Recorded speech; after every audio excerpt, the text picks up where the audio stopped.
एक भोंदू रहता था, पर वो इतना सीधा था कि सब प्यार से उसको भोंदू ही बुलाते थे। गायों की सेवा करता था और जिस आश्रम में रहता था वहां के गुरुदेव शाम को प्रवचन करते थे तो सबसे पीछे बैठ के सुनता था। भोंदू को लगता था गुरुजी जो बोल रहे हैं ये बिल्कुल सत्य है, इसमें कोई झूठ नहीं है। एक दिन गुरुजी प्रवचन करते हुए बोले, यमुना के पल्ली पार भांडीर वन में ठाकुर जी गैया चराने आए। भांडीर वन का नाम सुनते भोंदू कान खड़े हो गए। भांडीर वन तो मैं जाता हूँ गैया लेके, मुझे तो कभी मिले नहीं वहां पे। अरे मुंह में ही कमी होगी, मुंह में ही सामर्थ्य नहीं होगी उनको देखने की, मैं ही नहीं देख पाए होंगे, वो तो आते होंगे वहां पे, वो ये ना दिखे होंगे। भोंदू ने पहली बार जिज्ञासा करी, गुरुदेव ठाकुर जी दिखते कैसे हैं?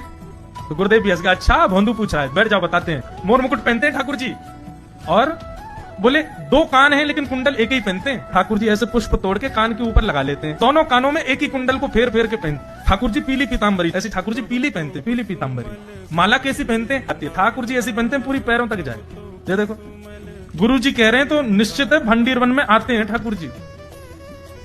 भोंदू अपनी गैया लेकर के भांडीर वन पहुंच गया। गैया चल रही थी, अब भोंदू ढूंढ रहा है, कभी वृक्ष के नीचे जाके देखे, कभी कहीं देखे, कभी ढूंढे कहीं से चंदन की सुगंधी आ जाए। गुरुजी बता रहे थे उनमें से चंदन की सुगंधी आती है, क्या पता कन्हैया यहीं कहीं हो। इतने भाव से, इतने प्रेम से और इतने भोलेपन से ढूंढने लगा ठाकुर जी को, और ठाकुर जी नहीं मिलते ना तो अपने आप को ही कोसता, मुंह में योग्यता ना होगी यही मारे ना मिल रहे, ठाकुर जी तो यही है। गुरु जी की बात गलत नहीं है, ठाकुर जी तो यही है। उसके उस सहज भाव पर, उसके उस सरल भोंदूपने पर ठाकुर जी रीझ गए। और इतने में ही भोंदू हताश निराश उदास बैठा था, खुद को कोस रहा था, मुंह में योग्यता ना है, मुंह ठाकुर जी मिलना है रहे।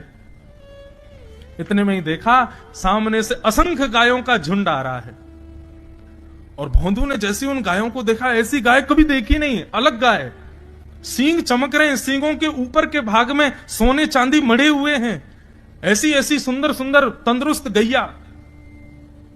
तभी देख रहा है भोंदू पीताम्बरी पहनी है, गले में वैजन